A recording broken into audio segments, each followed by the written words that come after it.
You think you aren't getting ahead in the world? You think you aren't going to make it? Well, I want to tell you something, my friend. It's probably because you aren't willing to compare yourself and to compare your performance with that of others. Competition is the name of the game. It's been the name of the game since Adam and Eve and that snake.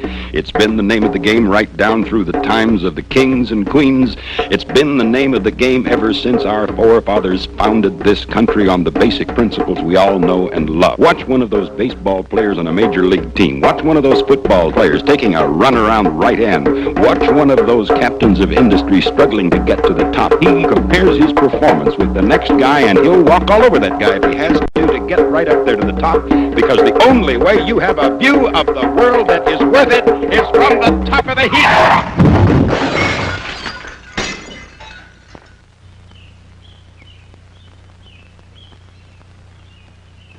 Well, I was a simple tailor in the daytime, and I just sat and sewed and stitched, you see, and I got arthritis in my hands, but I could still sew a little bit, and my attitude was going down, down, down, until I got a moonlighting job, you see. And it changed everything. I became the barker outside a topless joint in the North Beach of San Francisco, and all of my juices began to flow again, and all of my energies began to increase, and my sewing and tailoring increased. Now I can put out 2 suits when I could only put out 1 before, and I get down to my job at night and I bark, I bark, I bark. Moonlight, moonlight, moonlight, it is the only way, only way, only way. Mind your own business. How many times as a child did you hear those words, mind your own business? And how many times did you think it was just an empty phrase? Well, I want you to know that it was not an empty phrase. Remember what Ralph Waldo Emerson said, each of us has his own road to plow. And remember what they said in the Army, never volunteer for anything. Stay in your own backyard. Mr. R.J. of Lansing says, last February I was faced with a difficult problem. My next-door neighbor's house was being robbed. I wondered what I should do, but then my mother's voice seemed to speak to me from back in my childhood. She said, mind your own business. So I didn't do anything, and you know that was the best thing I ever did or didn't do. Besides, the insurance took care of everything anyhow, and my neighbor and I are still good friends. Remember, what Mr. R.J. says is true. Mind your own business. This is a commercial announcement. Listen to this word. Cooperation.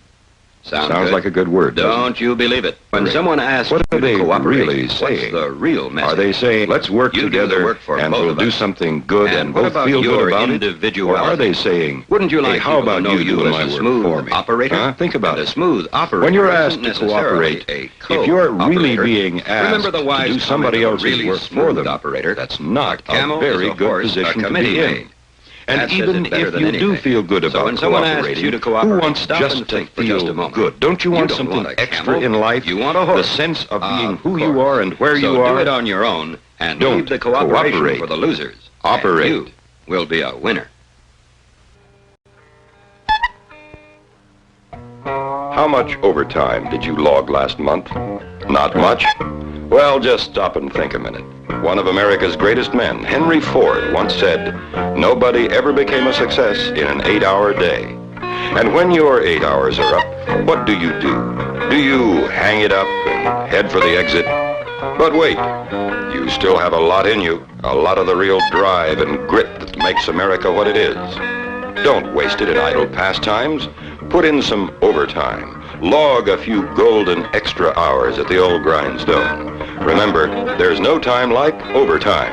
And look at it this way.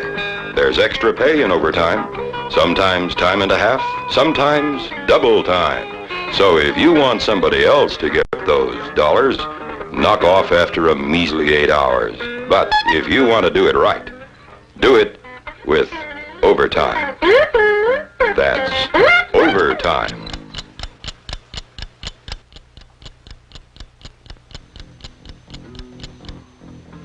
Most people talk pretty slowly. They take lots of time, just as I am doing now. But after all, you don't have to talk slowly in order to be understood. In a single day, talking at this rate, instead of the usual plodding pace, you could save yourself enough time to get another hour of sleep, write a poem, paint that wall, or just relax and enjoy yourself. Now, talking fast is easy once you get used to it. A little practice and you'll be going twice as fast as before. Studies in actual laboratory conditions have proven that people can retain information that comes as fast as 4 times the speed I'm using now. But when you talk slowly, like this, there's too much time being taken.